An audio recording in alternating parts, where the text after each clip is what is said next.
The question is, why does it exist when we have antitrust agencies? And when you really think about it, I worked at an antitrust agency. They do a good job.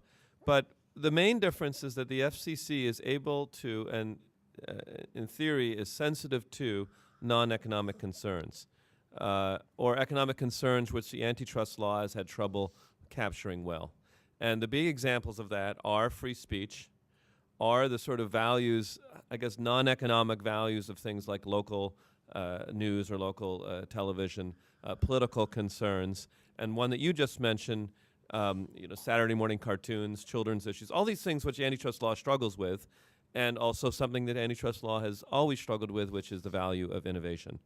So I'll just give some examples. How do you value, or how does typical economic analysis focused on prices value something like the invention of Skype, which allowed people to call their families in Mexico for cheaper?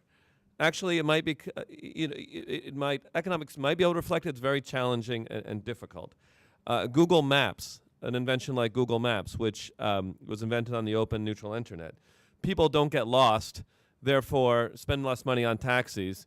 Therefore, in some ways, revenue goes down, Right. but actually happiness and satisfaction goes up as people are less secure about being lost and so forth. High school reunions, which happened because social networking was invented over the last 10 years, and people are able to see whether they enjoy them or not, or reunite with old family members.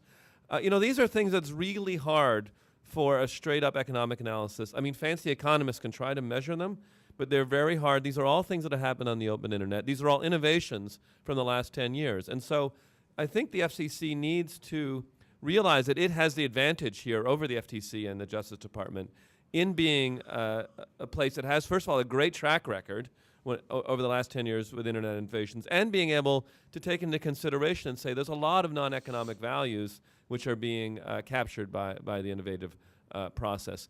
The track record of the internet in innovation is unparalleled over the last 10 years. If it's not, don't fix it. Many of the deviations from net neutrality, which I suspect Gus will claim are these innovations that are being repressed, are actually, in my view, just schemes that would tax the internet economy and, in fact, get in the way of innovation in favor of existing business models. And so the FCC has done a terrific job and should keep on that tradition and realize how great it's been.